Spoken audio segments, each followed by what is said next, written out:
I, Dr. Mithunjay, welcome all the dignitaries, faculties, and students on behalf of Himachal Pradesh National Law University, Shimla, for joining the second lecture in the HPNLU VR Krishna Iyer Annual Law Lecture Series. The theme of today's lecture is Hindu philosophy and the modern jurisprudence. As we are aware that modern jurisprudence revolves around analytical positivism and realistic school of thought, and therefore historical context is often neglected in the pedagogy of law. As great jurist Cicero said, we are the perpetual child of history. And Italian philosopher Jim Battista Vico echoed the sentiment of Cicero while proclaiming that our new science of law is blind without taking pursuit of historical development into consideration. Some of the most significant challenges for the Indian legal system today is access to law and access to justice. The Supreme Court of India in many cases declared access to justice as a fundamental right, even though this issue still requires nuanced understanding and holistic solution. And Honorable Mr. Justice Krishna Iyer was pioneer and a humane judge who laid the foundation of legal aid program through judgments, as well as he shaped its policy as a chairperson of the committee through its report titled Processual Justice to the People in 1973. In the report, he rightly suggested that the law should reach to people instead of people should reach to law. This problem is probably connected to the colonial legacy of Indian modern jurisprudence, and therefore it is required today that we have to explore further the historical narratives and development of Indian legal system. With this background, this lecture is very relevant for exploring those ancient Indian jurisprudence and how far those jurisprudence are relevant to solve the puzzle of access to justice and access to law. And with this background, I request all the esteemed dignitaries to light the lamp so that to spread the radiance of light, a symbol to bloom, flourish, and to know the highest possible truth which is being shared by all beings. Buddha rightly said to Anand, Apo Deepa Bhava, be a light of its own. So lighting is a symbol of knowing the self in Indian tradition. So with these words, I request honorable dignitaries to light the lamp to initiate today's event.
Himachal Pradesh National Law University Shimla is extremely grateful that your Lordship has today agreed to deliver lecture on this theme, and it's a great honor and privilege for all of us to be witness of this wonderful lecture.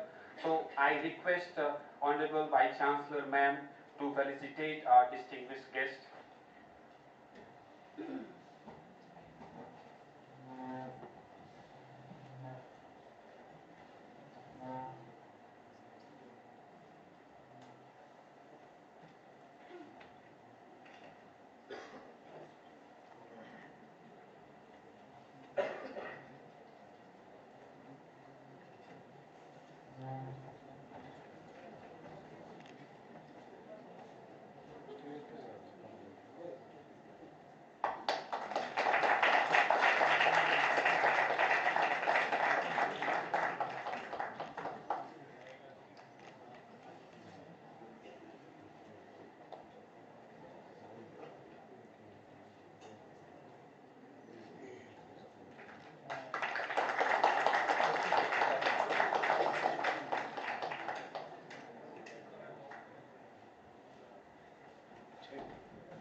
Gurudev Rabindranath Tagore rightly said that music fills the infinite between two souls.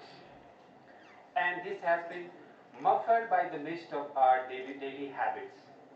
So Kulgeet for university tradition exemplifies the art of hope and its actualizations. HPNLU has certain dreams to realize, and this Kulgeet symbolizes that we have to nurture good lawyers and also to develop and inculcate in them a sense of truth and sense of justice. So I request all of you to kindly sing together the Kulgeet of this university, beautifully composed, written by our Honorable Vice Chancellor Ma'am, Professor Dr. Nishtha Jaswal.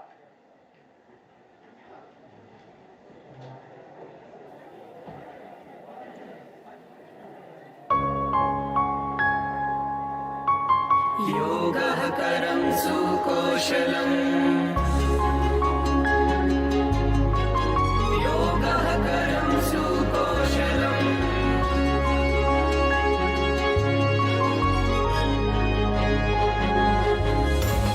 Himachal Pradesh राष्ट्र विधि विश्वविद्यालय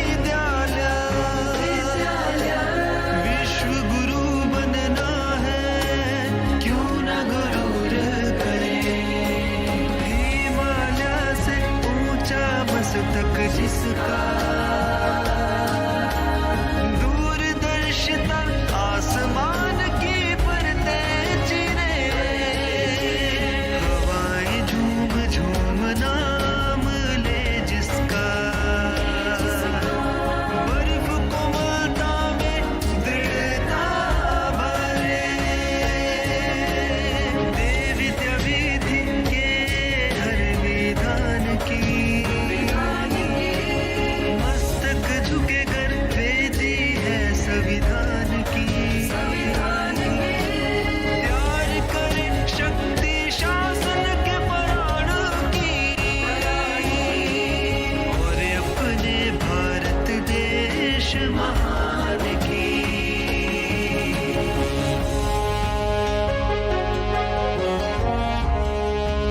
और बड़ी वीर बने, कानूनी मदद का दरिया बहा, वाद विवाद प्रतिद्वंदी बने, के आंचल से चुरा सफेदी, चलाओ न्यायालय संस्कारों से,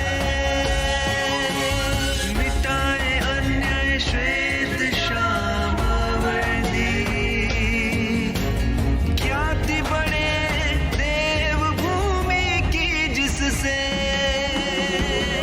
न्याय की देवी का रूप सजा जहां, स्थापित करे सिंहासन सुनहरा,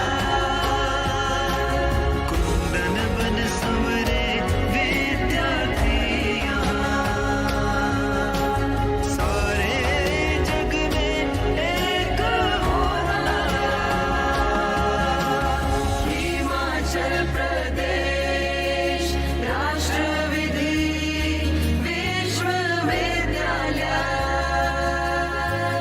विश्व गुरु बनना है क्यों ना गुरूर करें।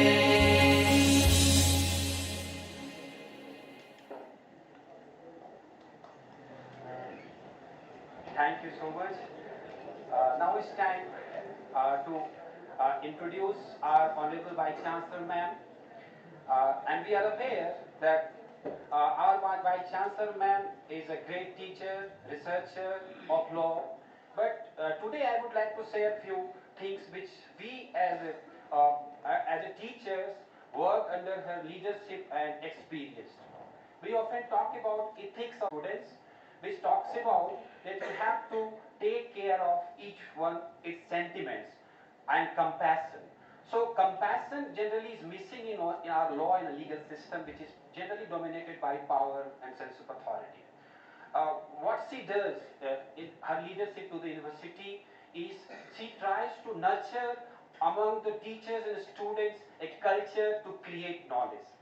And the good example is that we have Shimla Law Review, the only law journal in Himachal Pradesh, UGC care listed. Under her leadership, this has become possible because of teamwork of the faculty members. We have established that kind of journal which is widely read all over the world. Some of its papers have been cited also in many of the papers in the world. So in that sense, that's a great achievement for the university under her leadership. Second thing is, we have a very rich library. And it's not about simply law books, but we have books related to ancient jurisprudence, psychology, logic, history. So because of that rich library, students are really benefited. So these are happening because of her great leadership. So nothing more, I will add to that, and I will invite her to deliver welcome address.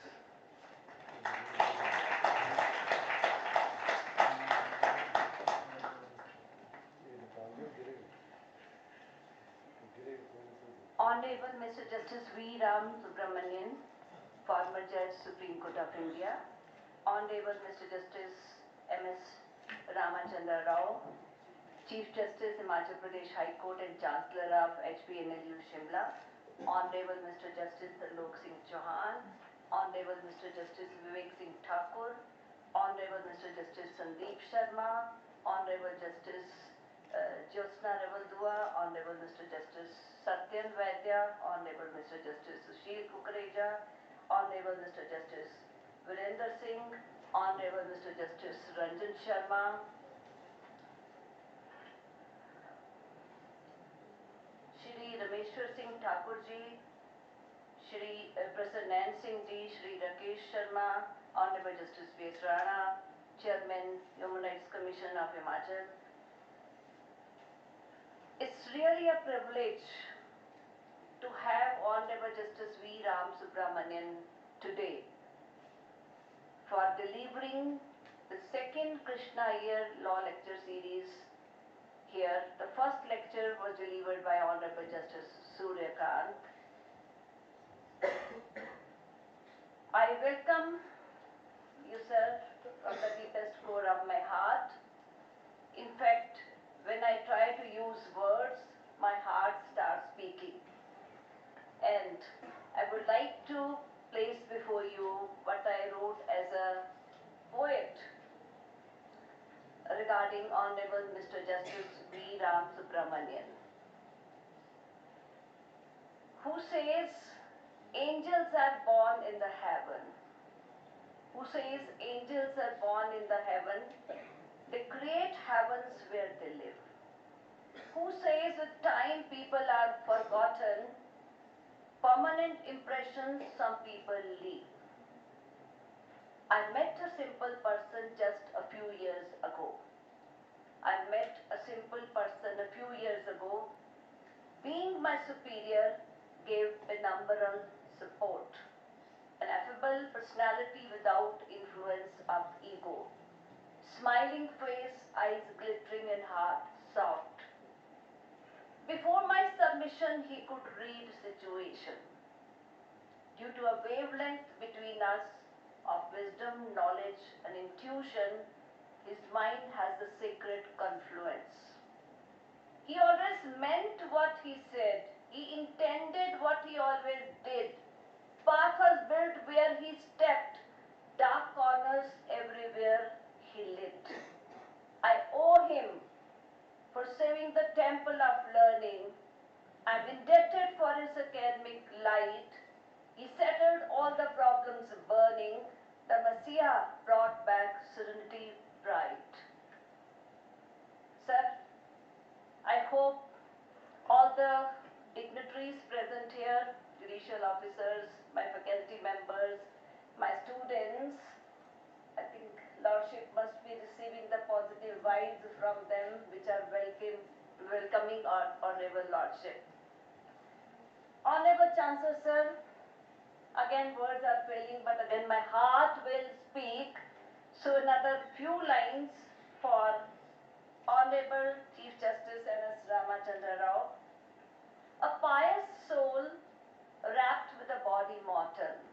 A pious soul wrapped with a body mortal sits on the throne of justice, law becomes moral. Holds the torch of human rights and values bright. Holds the torch of human rights and values bright. Legal provision or interpretation never out of sight. Chancellor and Chief Justice know no blending. Roles are divine with own beginning and ending. University honored, having done good deed, has noble and learned Chancellor to lead. I pray to God, oh God, oh God, write our future with golden letters. Oh God, write our future with golden letters.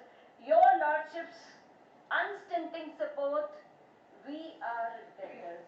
Sir, we are debtors.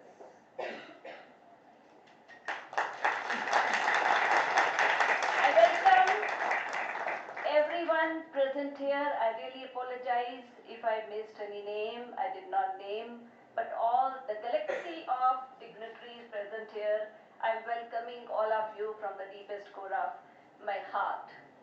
Wonderful topic today when we talk about Hindu philosophy and modern jurisprudence. When we talk about Hindu philosophy, immediately we are reminded of our scriptures. We may refer to Vedas, Upanishads, Dharma Shastras, Dharma Suktas, and the core concept which in fact we are trying to follow even when we frame our laws or when the Supreme Court or the High Courts they interpret different laws. Basic concept of dharma and then the concept of karma. Dharma is what is righteousness and karma is our duty, the action. We are very clear on it when Bhagavad Gita says karmanev adhikaraste. And I would just like to refer to, because when we talk about modern jurisprudence, our constitution, the sanctum sanctorum, if I just refer to part 3rd and part 4a. Part 3rd, that is fundamental rights, part 4a, fundamental duties. We love the fundamental rights, but we know we cannot enjoy our rights and unless and until everybody else performs his or her duty. And the first fundamental duty is to abide by the Constitution. Now, if everybody abides by the constitution, only then we will be able to enjoy our rights. And when we talk about Purushartha, this is a very important concept. Purushartha, Purush plus Artha. Purush means human being, Arth means purpose. The purpose of, what is the purpose of our life? We have four pillars of this Purushartha. We talk about these four pillars because when we act, when we have some interest, when we want some moksha, all these in fact, and these are based on three gunas, sattva, tamas and rajas. Dharma, even though righteousness, but has different meanings in different contexts. We may take the literal meaning of religion, which is not in fact dharma in the real sense when we refer to our scriptures. This is, we talk about ethnic sense or ethical sense, we talk about what are moral values. And in the societal sense, we talk about our honesty, compassion, empathy, sympathy, and in the cosmic sense, we talk about how we have to bring a balance in the cosmic order. Dharma is very, very important, and dharma has also a number of pillars like we say knowledge, honesty, love, justice, all these are pillars of dharma. In the modern times also, because dharma we cannot fix in any watertight compartment. It depends upon different time, place and situation, desh, kal and paristhiti. In the modern times also, even though I can just give an example of like Wednesbury principle, we in fact claim that we have adopted it from the English decision of Associated Provincial Picture House Limited versus Wednesbury Corporation of 1947. But if we look at our concepts, then it is from dharma only. What is right and what is wrong, what is fair, what is unfair.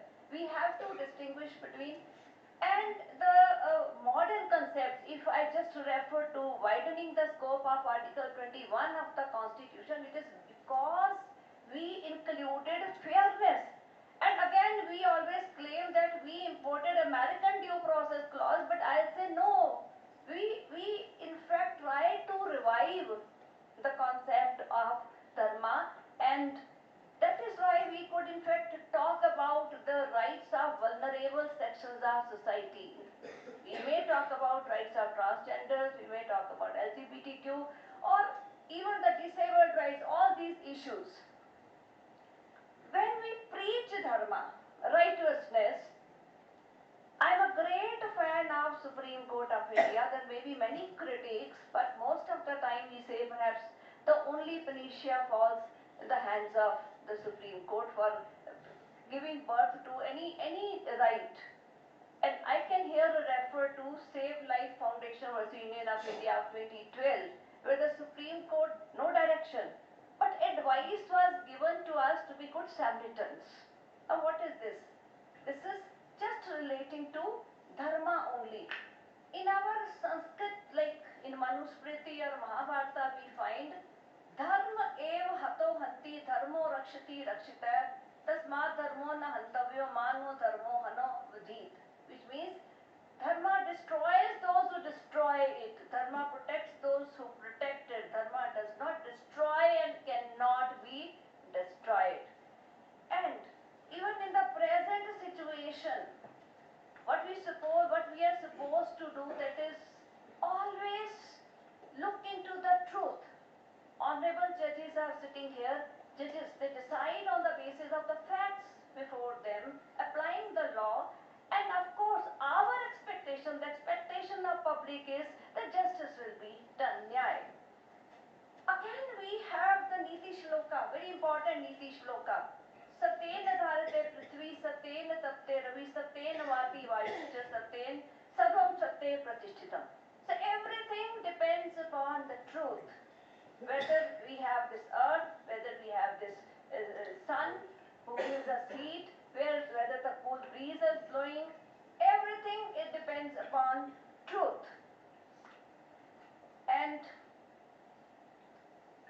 did not come in between regarding this issue of Hindu philosophy and modern jurisprudence because the lecture is going to be delivered by Honorable Mr. Justice V. Subramaniam. And today we are delivering this second Justice Krishna Iyer Law Lecture Series. Honorable Justice Krishna Iyer. Again, I can admit I am a great fan of Honorable Justice Krishna Iyer. He had his own concept of justice. He gave the principles of justice. I can quote Honorable Justice V.R. Krishna Iyer. I quote, "Justice, like equality, democracy and development, is a word of ambiguous import and possesses a basic absolute meaning and plural relativist meanings dependent on specific social conditions and molded by time, circumstance and cosmic changes." He also said, "Law and justice do not function as an autonomous system and cannot regard the deeper materialist and cultural roots as irrelevant." A human rights champion, Honorable Justice Krishna Iyer always fought for egalitarian society through his judgments as well as writings. He said, "The battle for justice is a confrontation between the old order and the new, between the powerful survival after death of the feudal imperial system and the militant egalitarian values struggling to be born, and justice takes different forms, but I can simply say, being a social animal and ushering in the society, social justice becomes all the more important." And about social justice, Justice Krishna Iyer very rightly said, "The hostile forces against the directive principles have to be isolated, annihilated, but they lie in ambush, go underground, wear respectable masks, and even control the Constitution itself by manacles of judicial interpretation, bureaucratic administration, and legislative omissions and commissions." He further said, "I have a feeling that unless revolutionary construction of the national policy and civil administration is relentlessly carried out, not to favor any political party or partisan ideology, but to execute the constitutional obligations laid on government, sloganeering about social justice, legislative welfare measures, drafting plans for transformation, and preparing statistics of fulfillment of targets will be phony." He talked about justice in action. And every common man will be able to wipe his tear if he has access to justice. Very rightly he said, "Jurisprudence is a flock if it floats as law is law or taught law. Their finest hour is when the common man can put them to use." He further said, "We feel that by successful interpretation, judge-centered law must catalyze community-centered legality. There is one touch of nature which makes the judicial world in the love of justice in action and concern for human values." Even though legal transplantation, this term was innovated by a Scottish legal scholar, Alan Watson, but Honorable Justice Krishna Iyer also always took a realistic approach and talked about legal transplantation. He said, "Our judgments suffer from unrealistic and exotic appraisals. Our maladies are and remedies must be of the third world genre and not borrowings from the other two, since transplants as social legal therapy hardly succeed." He further said, "The Indian Republic cannot fulfill its social justice trust without a serious strategy of cultural and organizational transformation of police intelligence and investigation, abjuring fists and emphasizing wits. All of us are well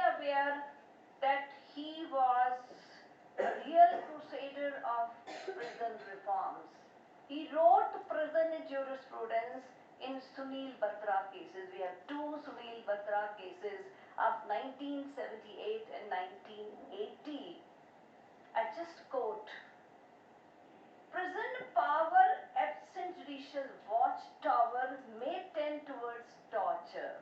The judges are guardians of prisoners' rights because they have a duty to secure the execution of the sentences without excesses and to sustain the personal liberties of prisoners without violence on or violation of the inmate's personality.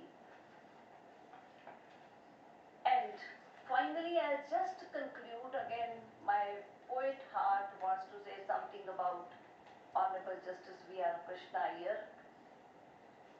दर्द थे दिल में मानव अधिकारों को लेकर, दर्द थे दिल में मानव अधिकारों को लेकर, निर्णयों के चित्रपट पर उतर गए।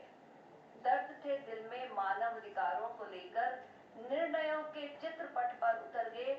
आज भी उसी नींव पर खड़े होकर, आज भी उसी नींव पर खड़े होकर, शुक्र है रब का दृष्टिकोण सुधर गए। शुक्र है रब का दृष्टिकोण सुधर गए।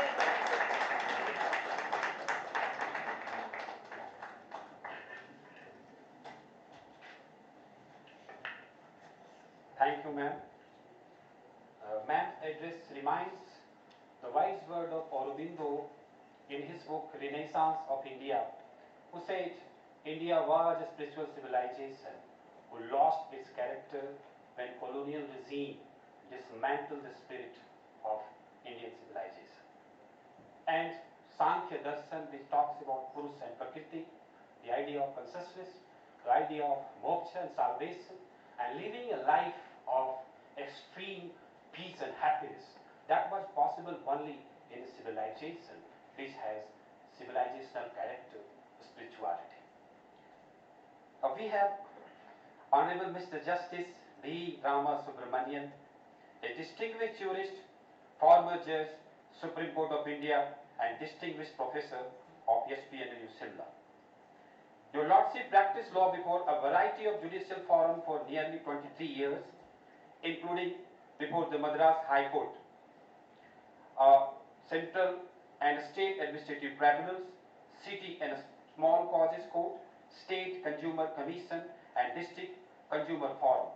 His Lordship was appointed as an additional judge of the Madras High Court in July 2006, where he went on to become the permanent judge in November 2009. He also served as a judge of Telangana High Court and the Chief Justice of the High Court of Himachal Pradesh before the elevation as a judge of the Supreme Court of India in 2019. Your Lordship, during 4 years of tenure as a judge of the Supreme Court, authored 102 judgments, which is an extraordinary achievement.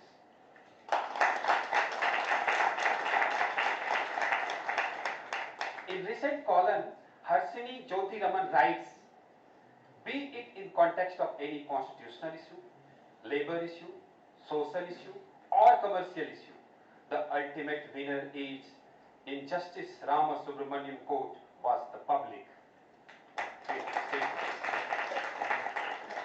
Your Lordship is a great scholar of ancient Indian jurisprudence and delivered many lectures on this subject. And I remember I witnessed him for the first time in HPNLU Shimla when he was delivering lectures on human rights, and that was mesmerizing lectures. So it's a unique character that your Lordship has knowledge of historical aspect of Indian jurisprudence, but also the Western society and their legal historical context. In this sense, we are extremely fortunate to listen his lecture on the theme of ancient Hindu philosophy and modern jurisprudence. I request your Lordship to deliver his address on this theme.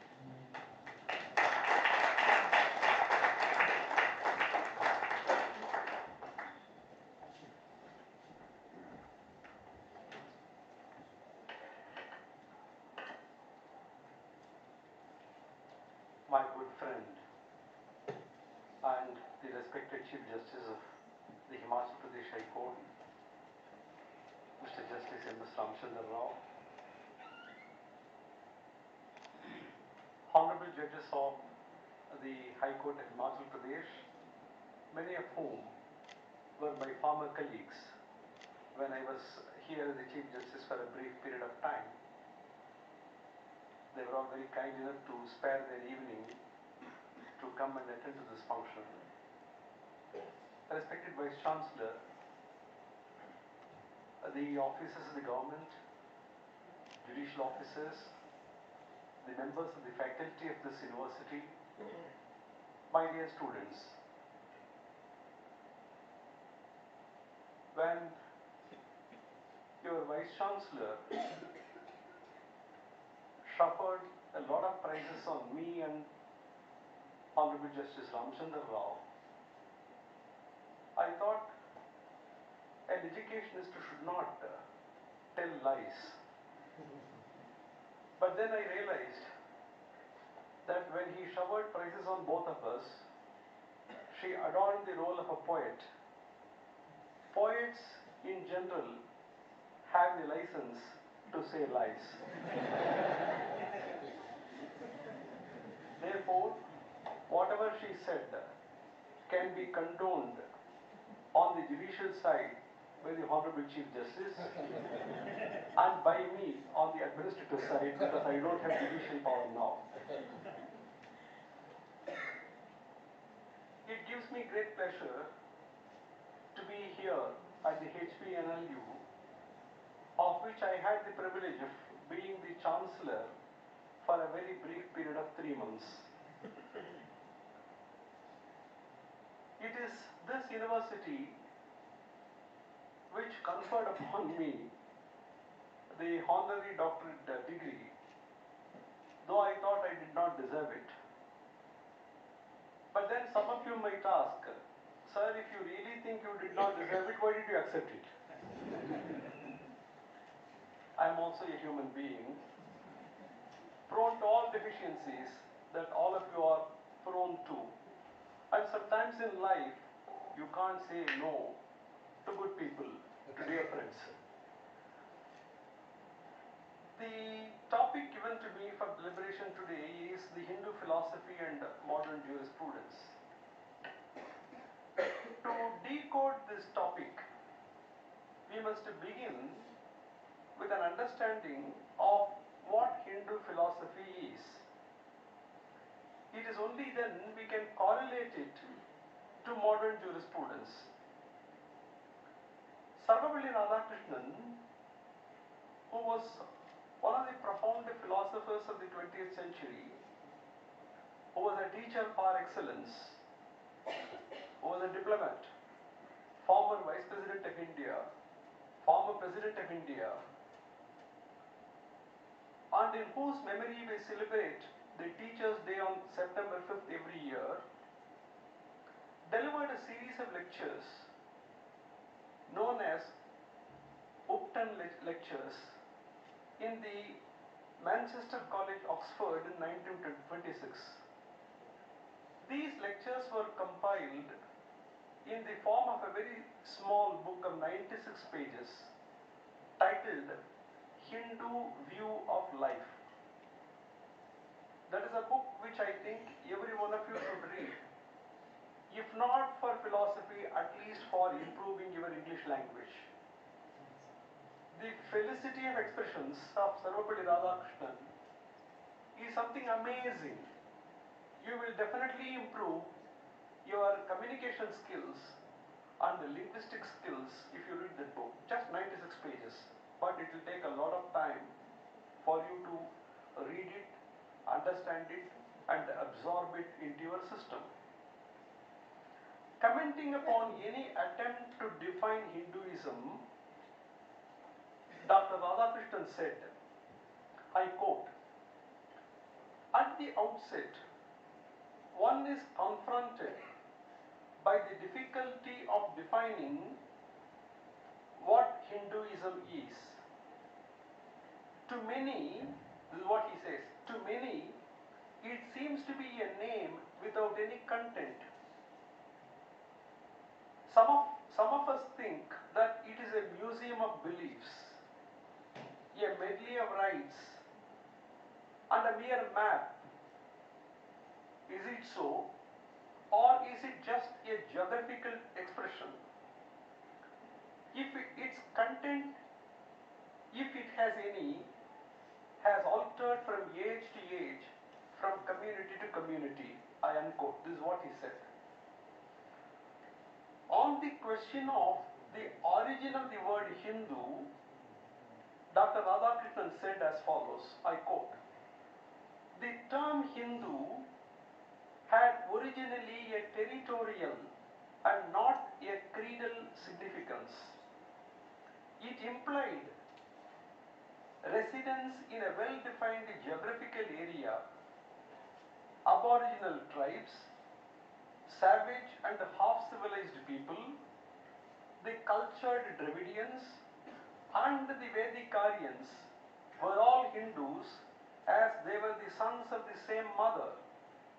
The Hindu thinkers reckoned with the striking fact that the men and women dwelling in India belonged to different communities, worshipped different gods, and practiced different rites." This is what he said. But despite such huge diversities, there was some underlying unity. In the Oxford History of India, Mr. Vincent Smith observes, I quote, "India, beyond all doubt, possesses a deep underlying fundamental unity, far more profound than that produced either by geographical isolation or by political superiority. That unity transcends the innumerable diversities of blood, color, language, dress, manners, and sect." This is what Vincent Smith wrote in 1919 in the compilation of the Oxford History of India. How did this unity in diversity develop in this culture? That is the next question that we should address ourselves to. The answer is very simple. Hinduism had a philosophy that gave enough space for extremely opposite ideas and extremely opposite ideals, both ideas and ideals. This can be demonstrated by citing a verse from the Isha Upanishads. All of you know that there were thousands of Upanishads. In course of time we have lost many. Ultimately we had 108 Upanishads, of which 18 Upanishads are the most important Upanishads. Isha Upanishad is one among them. This Upanishad contains a sloka about how we have nurtured extremely opposite ideas and ideals. The shloka goes as follows. Andam tamaha pravishantiye vidyam upasate tato bhuya ivate tamoya uvidyam rataha. It also says vidyam cha vidyam cha yastat vedo bhayam saha avidyaya mrityam tirtva vidyayamritam asnute. The meaning of these two verses is this. Dr. Radhakrishnan translates these verses. There are different translations, but we will go by the authentic translation of Sarvapalli Radhakrishnan. He translates these two verses of Isha Upanishad as follows. He says, "In darkness are they who worship only the world, but in greater darkness are they who worship the infinite alone. He who accepts both the world, this world and the other world, he who accepts both saves himself from death by the knowledge of the former and attains immortality by the knowledge of the later. Therefore, don't shun the world in which you live, the body in which your soul is encompassed, don't treat it as bad, but at the same time don't shun the other world also. In darkness are they who worship the world, only the world, but in greater darkness are they who worship only the infinite. Thus, Hinduism developed a philosophy which advocated a prosperous life in the real physical world and demanded at the same time a focus on the other world. How did they do it? Because both are contradictory. One is the real physical world, which we call as temporary, ephemeral, and the other world about which we have no actual knowledge. The Upanishads declare that people who know, they can't speak. People who speak don't know. Therefore, you can always safely conclude that all speakers don't know anything, including people who deliver memorial lectures. So how did they intertwine two extremely opposite ideas and ideals? Indian culture did this by emphasizing on four goals of human life. We set up four goals of human life. Briefly, that is what the Vice Chancellor mentioned. These four goals of life are called Purusharthas: Dharma, Artha, Kama and Moksha. So Hindu philosophy set up these goals for people to reconcile the real physical world and the other world. Dharma and Artha and Kama for this world, and Moksha is for the other world. In order to make us understand how we achieve these four goals of life, Hindu philosophy advocates 14 branches of learning called Chaturdasa Vidya. Chaturdasa is 14, Vidya is knowledge. These 14 branches of learning comprise of the four Vedas, Rig, Yajur, Sama, Atharvana, then 6 Angas, Shadangas, which are called Siksha, Vyakarana, Chandas, Nirukta, Jyotisha and Kalpa, and 4 Upangas called Mimamsa, Nyaya, Puranas and Dharmasastras. Therefore, 4 Vedas, 6 Angas, 4 Upangas, 4 plus 6 plus 4, 14 branches of learning. Out of these 14 branches of learning, 2 relate directly to law and justice. They are Dharma Shastras and Nyaya. Therefore, if we focus on these 2 branches of learning out of these 14 branches of learning, we would have understood what is the correlation between Hindu philosophy and modern jurisprudence. The duties of human beings to be observed in the real physical world are scattered all over the Vedas.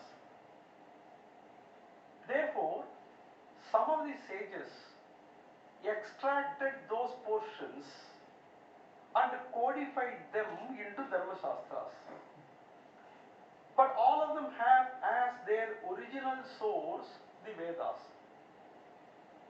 All of you know as students of law that today in the modern jurisprudence we have 4 different sources of law today in modern jurisprudence. In a country, in a democratic country, democratic republic like India, we have the constitution which constitutes the first source. Then we have the statutes enacted by the parliament and the state legislatures under authority granted by the constitution, either under the state list or under the union list or under the concurrent list of the 7th schedule of the constitution. So The acts passed by the parliament and the state legislatures constitute the second source of law. Rules framed by the government, executive orders issued by the executive constitute the third source of law, because all statutes empower the government to issue rules, issue orders. That is the third source of law, executive orders. The fourth source of law are the interpretation given to these laws by courts, higher courts, high courts, Supreme Court, etc. So in modern jurisprudence, we have four sources of law: constitution, statutes, executive orders, judicial judgments. What constituted sources of law in the Hindu philosophy? There is a shloka in Manusmriti which goes as follows: Veda akila dharma moolam smriti sile cha tadvidam acharas chaiva sadhunam atmanas tushtireva cha. Hindu philosophy also lists out four sources of law. The first source is Vedas. Veda akila dharma moolam. So Vedas constitute the first source. The second source are the Dharma Shastras. The third source, very interesting, Acharas Shaiva Sadhunam. The conduct and character of sadhus, noble people. The word used is Acharas Shaiva Sadhunam. Sadhus of those days were different from sadhus of these days. So you must understand the word sadhu in the context of those times. Those sadhus were men of good character. Therefore, in whatever manner a sadhu conducted himself, that constituted the third source of law. The fourth source of law is something which no other civilization in the world has contemplated. What is that fourth source? Atmanas tushtireva cha. One's own conscience is the fourth source of law. Now think for a while. You may make all kinds of arguments with your parents, with your teachers, in courts. You may turn white into black, black into white in the course of your arguments, but your conscience knows what is correct, what is true. Therefore, the Hindu philosophy advocated that one's own conscience is also a source of law. As I told you, Vedas constituted the first source and Dharma Shastras constituted the second source. These Dharma Shastras are called Smritis. Smriti in Sanskrit means what is remembered. What was the greatness of Adi Shankara? Shruti, Smriti, Purananam, Alayam, Karunalayam, Namami Bhagavat Pada, Shankaram, Loka Shankaram. So these three constitute Shruti, Smriti and Puranas. Smriti is what is remembered. There is a Smriti for the Vedas in the form of notes. The sages sat together and brought down Dharma and Karma mentioned in the Vedas, scattered all over the Vedas, and codified them. 18 sages, 18 rishis, independently codified, according to the demand of their time, these Dharma Shastras. Since Dharma Shastras are known as Smritis, the name given to the Smritis were according to the sage who codified it. Whatever Manu codified, whatever Smriti Manu codified became Manusmriti. Whatever Smriti Yajnavalkya codified became Yajnavalkya Smriti. These 18 sages were Manu, Parasara, Yajnavalkya, Gautama, Harita, Yama, Vishnu, Shankha, Likita, Brihaspati, Daksha, Angirasas, Prachetas, Samvarta, Achanas, Atri, Apastamba, Satatapa are the 18 sages who codified the Dharma Shastras according to the demands of their time and according to their own understanding. Now, the problem that arose was when 18 different people codified the Dharma Shastras, naturally there used to be conflicts. We now know in the Constitution of India there are several provisions starting with Article 246 or so, what is called a repugnancy, conflict of laws, how to resolve them. There are separate provisions in the Constitution. Therefore, when 18 sages compiled, codified these Smritis, there were some conflicts between some of them. These conflicts had to be resolved.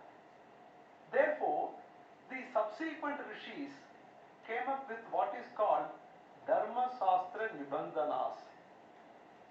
Persons who wrote these Dharma Shastra Nibandhanas for resolution of the conflicts probably were the Maxwells of those times.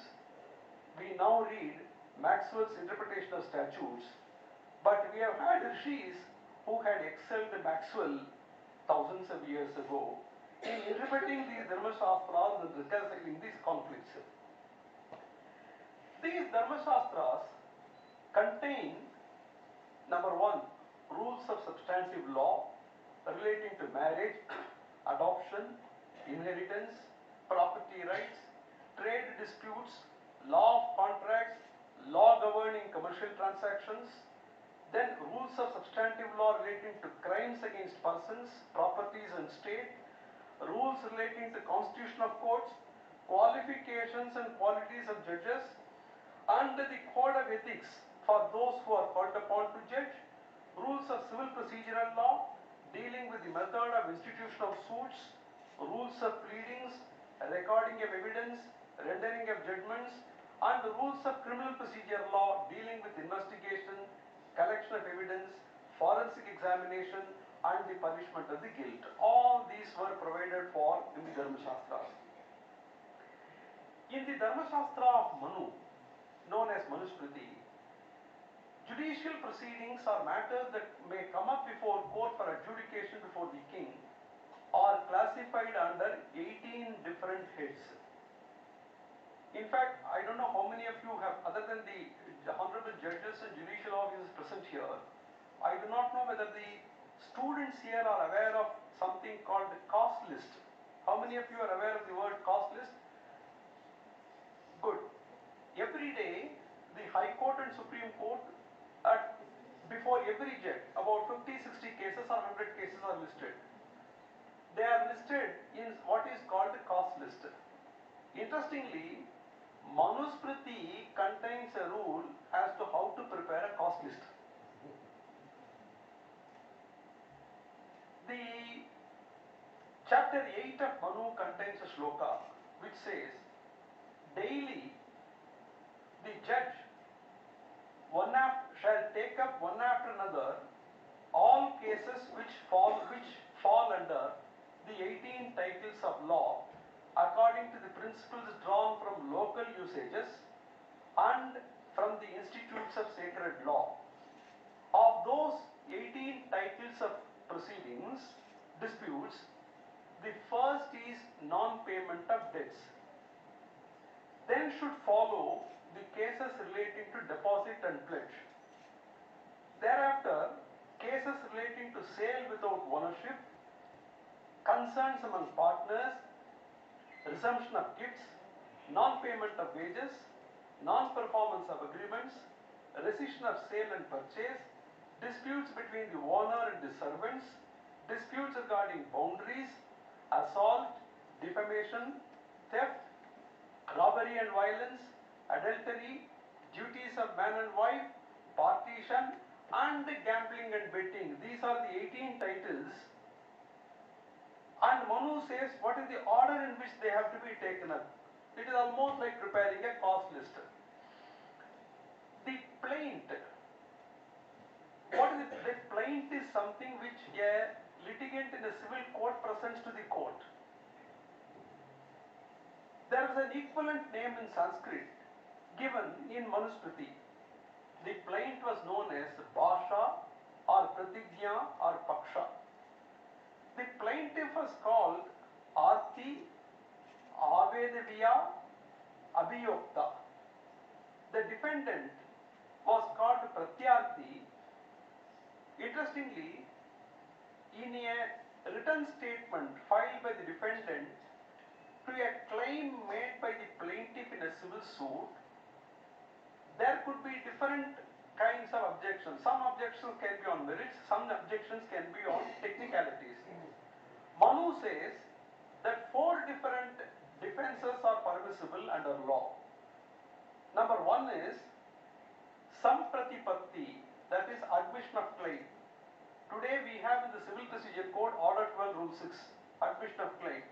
Manusmriti says Pratyatipatti. So Order 12 Rule 6 according to Manu was Sampratipatti, admission of claim.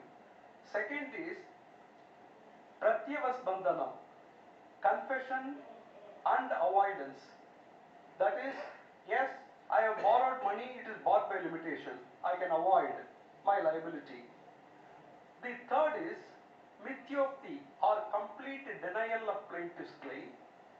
And the fourth is Prajnaya or prior adjudication, which is the same thing as res judicata of today. Manu says your defendant is entitled to say that this issue has already been resolved in a prior litigation, which means section 7 of the CPC was not something which we have borrowed from the Britishers, but some principle analogous to that was already available in our books. Interestingly, he says Vada Sankraman. It translates into what is called misjoinder of causes of action. So Manu says misjoinder of causes of action is not permitted, and inconsistent defenses according to Manu can be allowed. The plea of limitation was recognized and known as bhukti. After the pleadings are completed, the next stage of the case is called Kriyapada, trial. Elaborate rules as to burden of proof are discussed in connection with this stage of the trial, as to how to administer oath to a witness, as to how to test his testimony, etc., are all mentioned here. Let us take Yajnavalkya's Smriti. Yajnavalkya was the guru, spiritual teacher of what is called the Shukla Yajurveda. You know, in the Yajurveda has got 2 branches, Krishna Yajurveda and Shukla Yajurveda. Yajnavalkya was the spiritual teacher of Shukla Yajurveda. His Smriti, Yajnavalkya's Smriti consists of 1010 shlokas, which are divided into 3 sections. These 3 sections are Achara Kanda, Vyavahara Kanda and Prayaschitta Kanda. Among these 3 kandas, Vyavahara Kanda is the one where social laws are discussed. The Vyavahara Kanda speaks about jury and judges. This Vyavahara Kanda of Yajnavalkya Smriti contains rules relating to the number and qualities of the members of the jury, the qualifications and qualities required of a judge, and the qualities of a witness. The court of law and justice is described in Yajnavalkya Smriti as Dharma Asana or Dharma Sthana, the seat of Dharma. You may find it interesting to see that the word used in Sanskrit those days in these Smritis for denoting a court is Sabha. In this Vyavahara Kanda, the great commentator of these Smritis, Madhavacharya, states that there were 4 kinds of sabhas. There were 4 different types of courts prescribed in Yajnavalkya Smriti. They are, number 1, those courts which are presided over by the king. They are called Astrita.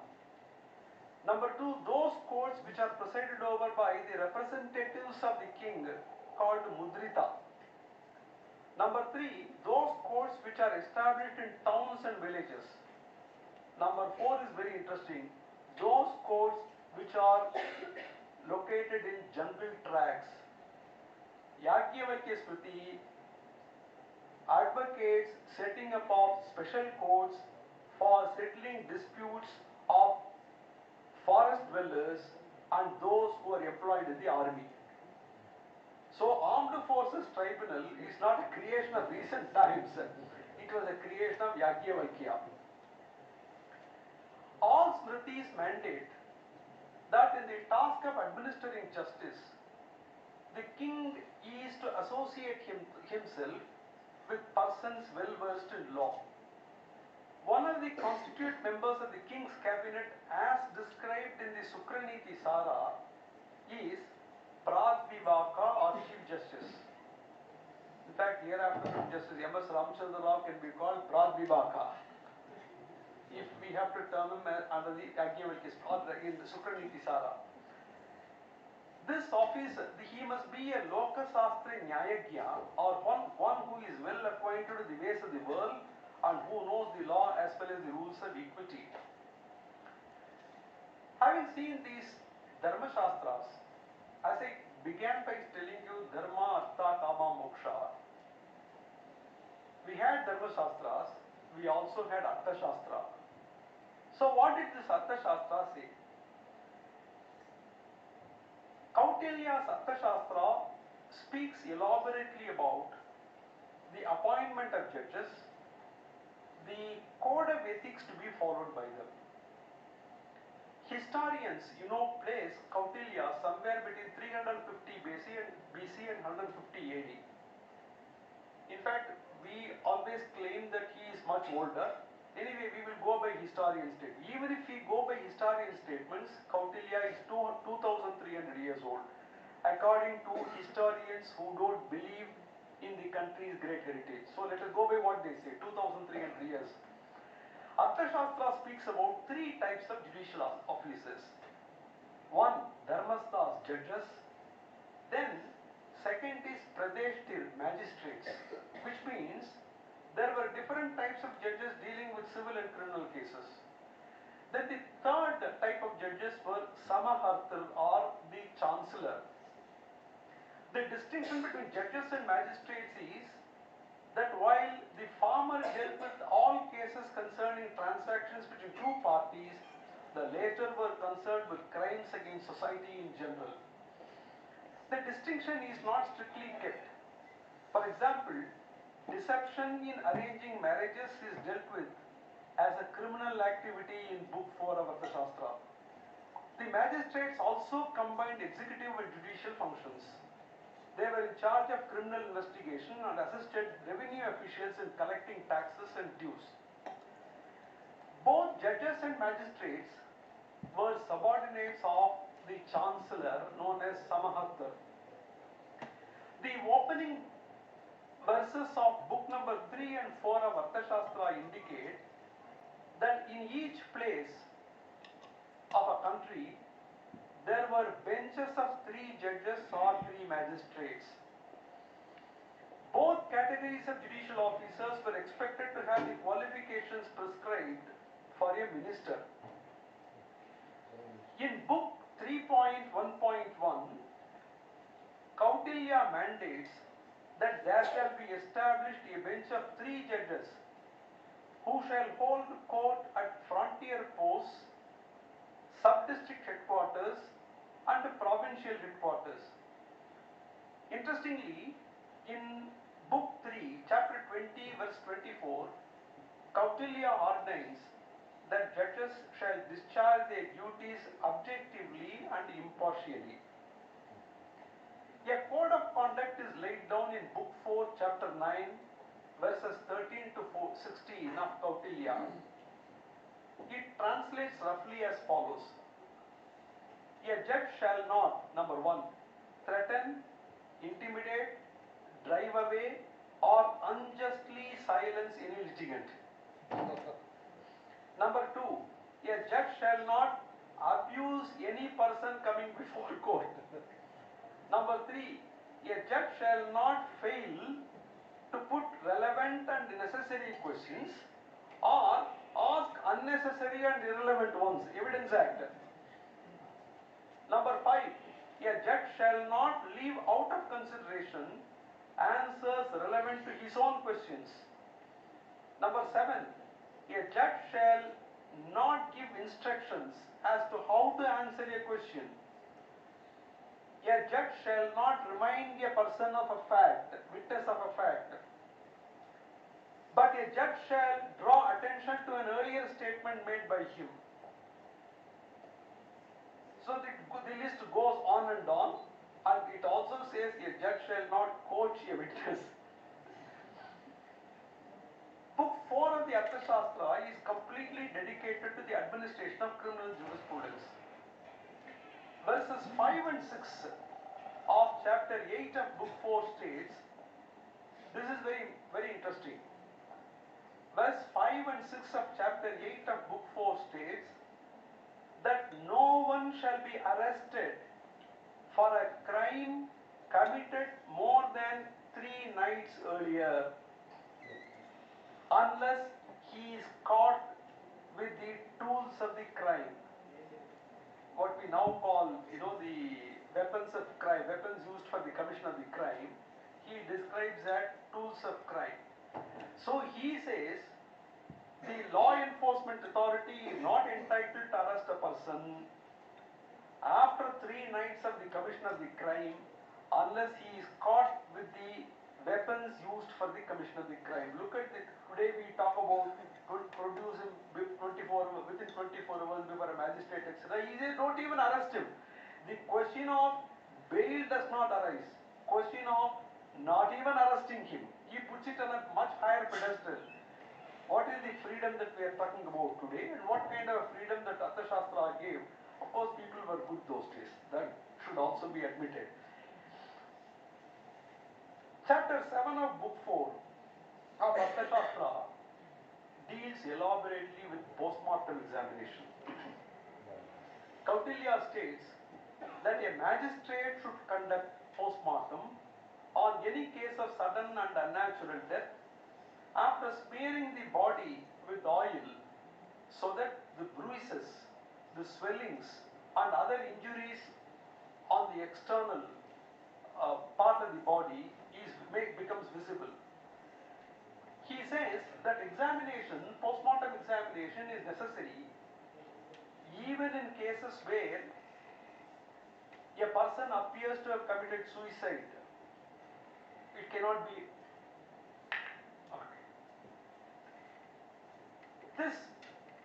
The way it should be conducted, what are the symptoms on which the person conducting the forensic examination should proceed, are all dealt with very, very elaborately. What happens to the body when the person hangs himself? What happens to the body when a person consumes a poison? In fact, one verse, Kautilya says, that if a person has consumed a poison and died, and you suspect poison to be the cause of his death, take out the undigested food particles from out of the mouth and either feed it to the birds. If they die, he has consumed poison, or throw the undigested particles of food into fire. If the sparkles created by a fire are of different colors, then he is sure to have consumed poison, is what Kautilya says. So, we dealt with Dharma Shastra, then we dealt with this Artha Shastra, now we will move over to Nyaya Shastra. What is this? What is the place of this Nyaya Shastra? Man is supposed to learn from Dharma Shastras as to what is right and what is wrong. But many times situations of conflict arise where what is legally right and what is legally wrong may become a matter of debate. At times what is legally right may be morally wrong. Take for instance the applicability of the law of limitation. You surely know that this man borrowed money, he has not repaid. but the law of limitation prevents you from enforcing it in a court of law. If a man says, I will not pay, bought by limitation, he is morally wrong, but legally right. These are not the conflicts that Nyaya Shastras deal with, because you know what it is. Nyaya Shastra deals with the conflicts that arise out of two different dharmas themselves. Now I'll tell you the story of Sibi Chakravarti. How many of you heard the story of Sibi Chakravarti? The students, have you heard the story of Sibi Chakravarti? Only one person has heard. See, the story of Sibi Chakravarti is mentioned in the Vana Parva of the Mahabharata. Sibi Chakravarti was a very great king. Once, the gods wanted to test him. So, Indra took the form of a hawk and Agni took the form of a dove. This hawk started chasing this dove, and the dove took shelter with Sibi Chakravarti. So Sibi Chakravarti told the hawk that I will not hand over the dove to you to be a prey. The hawk started arguing with the king. Hawk said, O king, to show compassion to a creature is a dharma, I admit it. You now want to perform the dharma of protecting a creature which has surrendered to you, which has taken shelter under your protection. But that dove, God has created this universe in such a manner that this dove is my food. By depriving me of my food, you are driving me to hunger and death. Therefore, by following one dharma, namely that of showing compassion to the dove, you are violating another dharma, that is depriving a creature of its natural food. Now, how do you resolve this conflict? He has a choice only to follow one of these two dharmas. How do you resolve this? This Vanaparva of Mahabharata says, the king Sibi Chakravarti came out with a very interesting solution. He said, I will not violate the dharma of compassion which I am supposed to follow, but at the same time I will not also violate dharma by depriving you of your natural food. So I will take flesh from my body and feed it to you. Then the hawk said, that is not enough. You must give flesh equivalent in quantity which will match the dove's flesh which I will have. So the king agreed and put the dove on a scale, and he cut flesh from his thigh and put it on the other scale. The dove's weight could not be matched. He kept on cutting his body. Ultimately, he himself sat on one of these scales. Then the weight matched. The story goes that Indra and Agni were very pleased. They came out and blessed this Chakravarti. But we are not Sibi Chakravartis, and certainly Agni and Indra are not going to test, because the very first instance we will surrender. The easy way out. So what do we do? What do lesser mortals do when there is a conflict? The resolution of conflict between two dharmas can be done only by logic and reason. Nyaya Shastras do exactly that. Nyaya is nothing but logic and reason. Now all of you know that repeatedly the higher courts, the Supreme Court, the High Courts, caution judicial officers that your judgment should be supported by reason. The reason should have logic. Where do these two things come? Reason and logic, where do these come from? They come from Anglo-Saxon jurisprudence today, but Nyaya Shastra is thousands of years old, which focuses on reason and logic. The oldest name given to Nyaya is Anvikshiki. Kautilya in his Arthashastra lays emphasis on the study of Nyaya, Anvikshiki, especially for a king, because he is going to be the chancellor or Samahatta, he is going to preside over all judges. The first chapter of Arthashastra is named Vinayadikarika, concerning education. According to Kautilya, the objective of Arthashastra is to groom the prince. The prince whoever is the prince today is going to be the king tomorrow. So he develops a science which will groom princes to become better kings. The Kautilya says how to groom these princes. 4 types of knowledge are compulsory for a prince. These 4 types of vidyas are, number 1, he says Anvikshiki, Nyaya Shastra is the first type of knowledge. Second is Vedatrayi. Third is Varta. And the 4th is Dandaniti. Of the 4, Kautilya places very significant emphasis on Anvikshiki. Kautilya says Anvikshiki, Nyaya, logic and reason, is the lamp illuminating all knowledge and the means of all actions.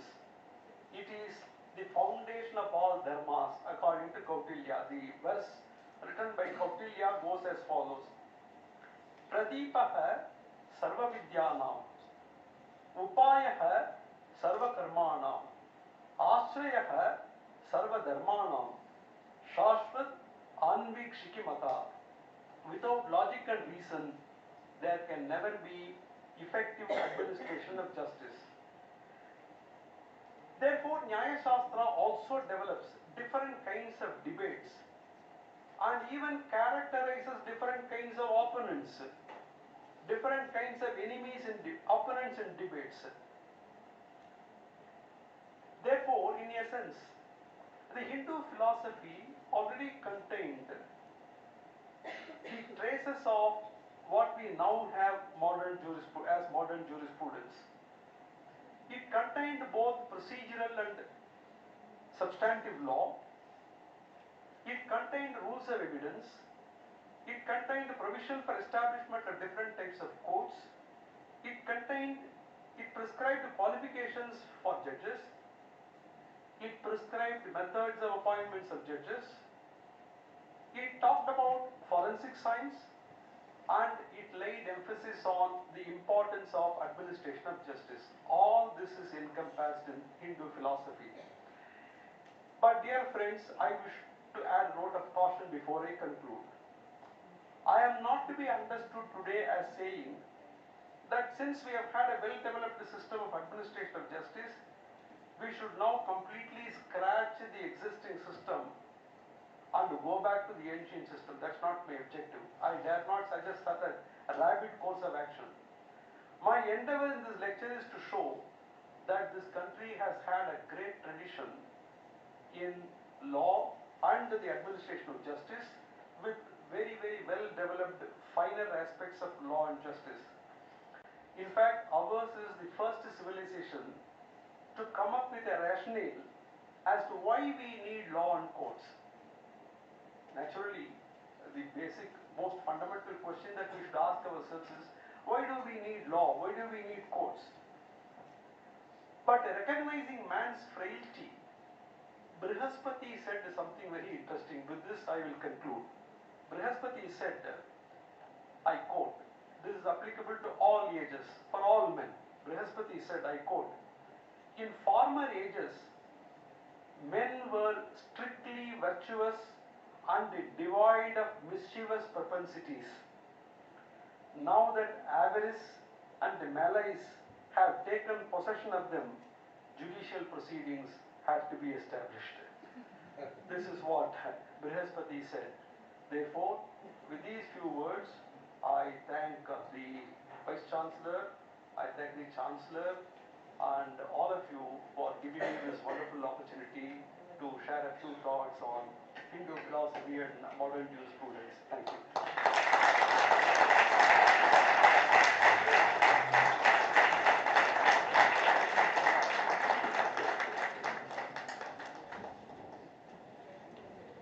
Thank you, Your Lordship, His wise words remind one of the greatest philosopher of our time, Bimal Krishnamati And Bimal Krishnamati rightly explored the concept of Anvisiki as your lordship suggested how it is we have the logical system. Anvisiki consisting of multiple varieties of logical system in India. Not simply what we today follow Aristotle's system of logic known as syllogism. But that system had variety, like we have Chatuskoti in Buddhism.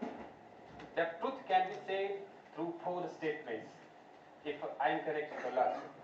And then Jain logic says the truth can be said through 7 statements, which is known as Syadvad. Syadvad, that you can't be perhaps absolutely convinced about the truth, but you can express the truth by 7 types of statements. And then we have Nyaya system of logic, very Trairupya. So truth can be said through 3 different types of statements. You can see this. And then we have Aristotle's logic, which works in binary, yes or no. You can see this richness of logic. But we forget our civilizational values, and that is our problem. So perhaps we can take some clue from our history. We cannot revive it. That was a different time, but we can learn. History is a good and great teacher. Honorable Mr. Justice M.S. Ramachandra Rao, Chief Justice, the High Court of Himachal Pradesh, and Honorable Chancellor, HPNLU Shimla, passed his LLB from Osmania University in 1989 and completed LLM from University of Cambridge, United Kingdom in 1991. Your Lordship received the Cambridge Commonwealth Scholarship and the Bank of Credit and Commerce International Scholarship for a study of LLM course at the Cambridge University. Your Lordship practiced in civil law, arbitration, company law, administrative and constitutional law, labor and service law. He was elevated as additional judge of Andhra Pradesh High Court in 2012 and made a permanent judge in 2013. He also served as acting Chief Justice of Telangana High Court in 2020-21 and worked as a judge of Punjab and Haryana High Court before becoming the Chief Justice of the High Court of Himachal Pradesh in 2023. Under his chancellorship, University is taking many significant steps to develop infrastructures. Your Lordship is also helping University to be an autonomous institution in every possible way. Not in fiction, but in fact. It is because of autonomy, I believe, Nalanda University flourished under the leadership of philosophers like Nagarjuna, and we are privileged to get his constant guidance. His exemplary leadership reminds the wise word of Henry David Thoreau, who said, "The best governor governs the least." With these words, I humbly request your Lordship to deliver presidential address this evening.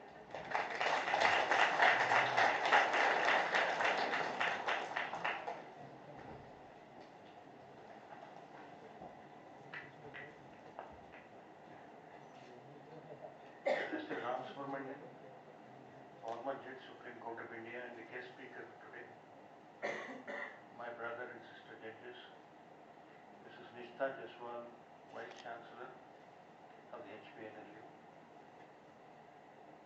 the Chairman HPPSC, faculty and Registrar of HPNLU, students of the HPNLU, distinguished guests, ladies and gentlemen. I am very happy to be here today to preside over this function where Justice Ram Subramanian has delivered the second lecture on the topic Hindu philosophy and modern jurisprudence as part of the HPNLU V.R. Krishna Iyer annual law lecture series. Late Justice V.R. Krishna Iyer was an eminent jurist and a distinguished judge of the Supreme Court of India who authored several landmark judgments. His judgments are beautiful prose and are always a treat to read. Notable decisions include Shamsher Singh, Maneka Gandhi, Ratlam Municipality, Muttama, etc. He was against the death penalty and also had concern for under trials. He was a champion of prison reforms. Along with Justice P.N. Bhagwati, he laid the foundation for the innovation of public interest litigation. He also also wrote several books on Vedic topics expounding his philosophy. Fittingly, this lecture today, one of a series in honor of Justice Iyer, was by our distinguished and erudite speaker, Justice Ram Subramanian. Justice Ram Subramanian was my senior colleague in the Telangana High Court, where he worked for a short time before his elevation as Judge of the High Court of Himachal Pradesh and later to the Supreme Court of India. Whether in the Madras High Court, the Telangana High Court, the Himachal High Court or the Supreme Court, he has left a mark with his deep knowledge of law in various topics. He has imparted his wisdom, advice and guidance to his junior colleagues including me, wherever he worked, and this has made us better judges by enhancing our performance. He is learned not only in law but in several topics including Tamil literature, Carnatic music, Sanskrit and Hindu philosophy. He can speak with great clarity and depth on any topic, even unconnected with law. As you would have noticed, his speeches are full of wit and humor and command a great following among lawyers and judges. It's a great honor to me to be able to preside over this meet where he has delivered today's lecture. I'm sure all of you present here have enjoyed today's lecture and enriched yourself with new perspectives on jurisprudence and Hindu philosophy. I thank the Vice Chancellor of the HPNLU for giving me this opportunity to hear today's lecture and participate in today's function. Thank you.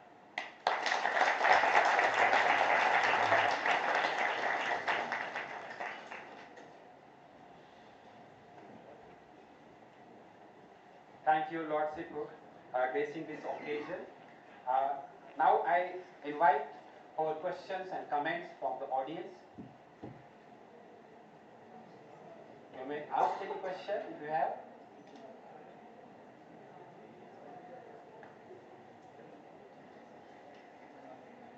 Without question, no scholarly event is possible. You don't have any question?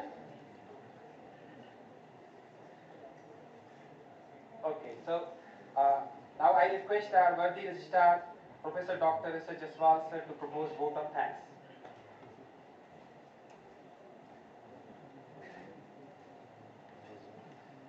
Thank you, Dr. Messenger.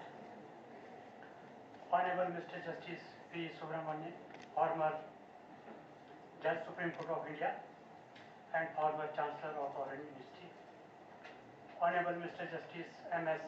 Ramachandra Rao, Honorable Chief Justice High Court of Himachal Pradesh and Honorable Chancellor of our University.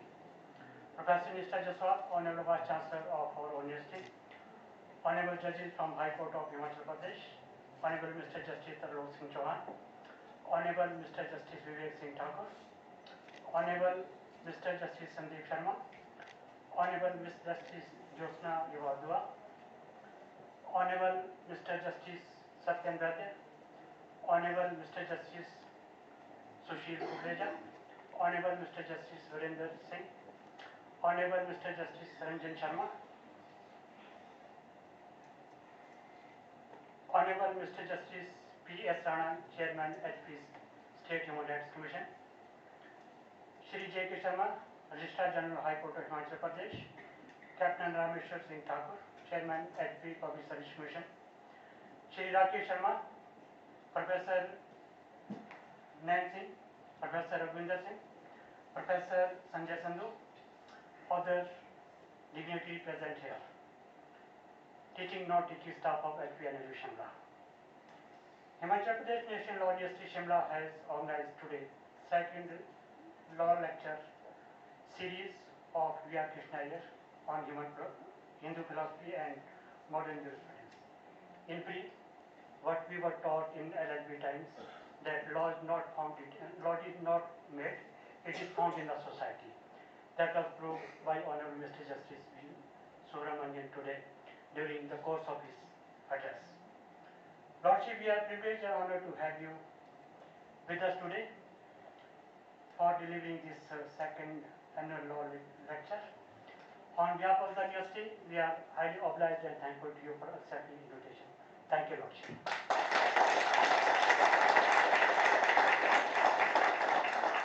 We are also honored to have Honorable Honorable Mr. Justice M.S. Ramachandra Rao, Chief Justice, High Court of Himachal Pradesh, and Chancellor of our university. This for the first time, Lordship has visited as a Chancellor to HPNLU Shimla. I request one and all please big round of applause to all.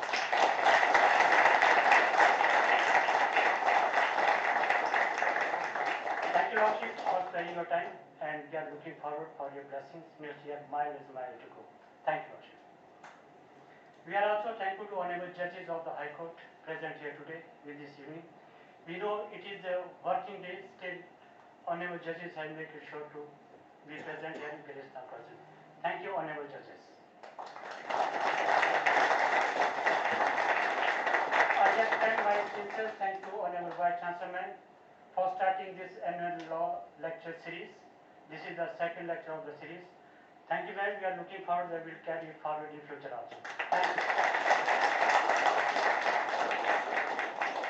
We are thankful to all the dignitaries present here and gracing the occasion. Special thanks to teaching and non-teaching staff and students of HPNLU Shimla. Thank you, one and all.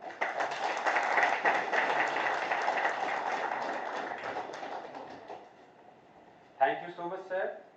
In the end of this event, I request the August Catherine to rise for national anthem.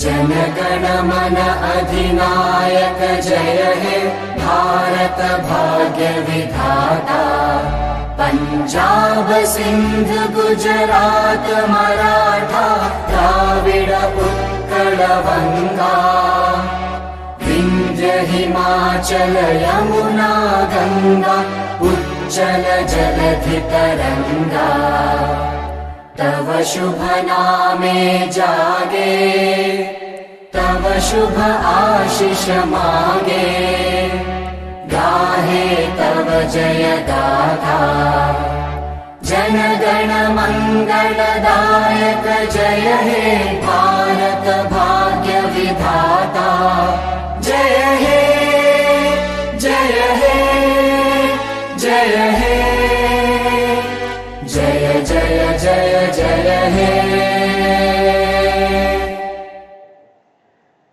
I request honorable dignitaries and faculty members to assemble in front of reception area for a group photograph. Thank you.